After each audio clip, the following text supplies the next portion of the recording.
Hey, it's Sarah from Everyday Spiritual, and I'm here to talk to you today about a book by Elisabeth Kubler-Ross called The Wheel of Life, a memoir of living and dying.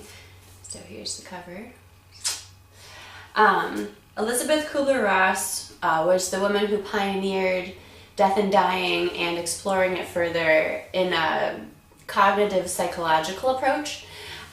So she was a therapist in a hospital and doctor in a hospital working with patients, and she decided to hold what turned into a seminar, but she just decided to talk to people who were dying or potentially were dying about what they were feeling and how their grief process was. And so she pioneered all of this research about grief by holding seminars each week in this hospital, where a dying person would be interviewed and asked about their grieving process or what was going on, what they wanted to talk about, their inner struggles and things that were going on inside of them.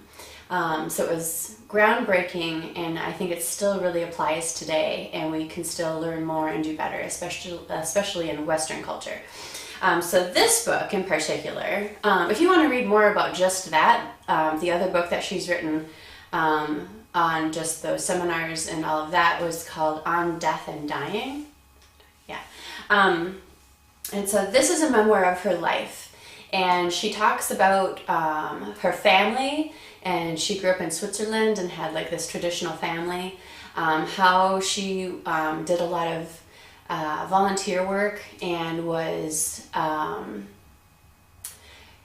just fundamental in the end of the war, in the end of World War II, and going to Poland and volunteering there and visiting a then newly abandoned concentration camps and telling what that was like.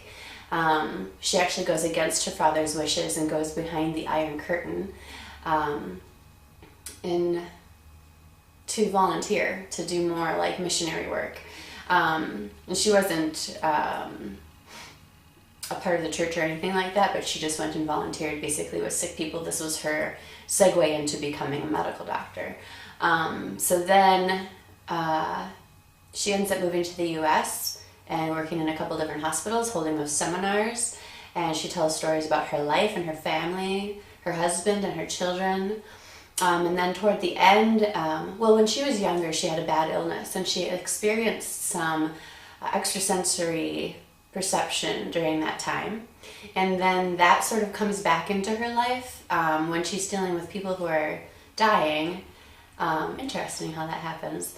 And then she explores it further, and she tells about that part of her life with no holds barred. And she's at the end of her life. She's not concerned about credibility and that sort of thing as a doctor anymore, so she's just letting it all out, and I really love that. And I may or may not believe what she's saying, but this is real to her, and I think it's really interesting just to hear what her experience was. So this is a great book. It gives you a lot of insight on who this woman was, and she was extremely driven, hardcore, hardworking, type A type person, but there's a lot of emotion and a lot of sensitivity in the book.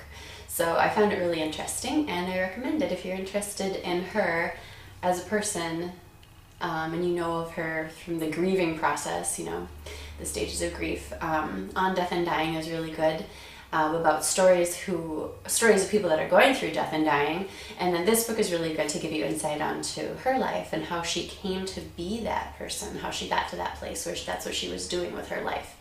It's really interesting, and thank you. Please go watch on the blog. I have a lot more videos. There's a crazy idea every Friday, and Ask Sarah. So you can ask me anything you want. There's a form on my website. I think it's like the / is ask-Sarah on my website. So ask me any spiritual question. Nothing can be too far out. In fact, the more far out it is, the better, I think. And maybe it really isn't that far out. Maybe somebody's already thought of that and written a book about it or something like that, and I just want to get the discussion going. I also have scientific research that has to do with spiritual practices that I find really interesting when that pairs up. Guided meditations and journal exercises. So here's the link.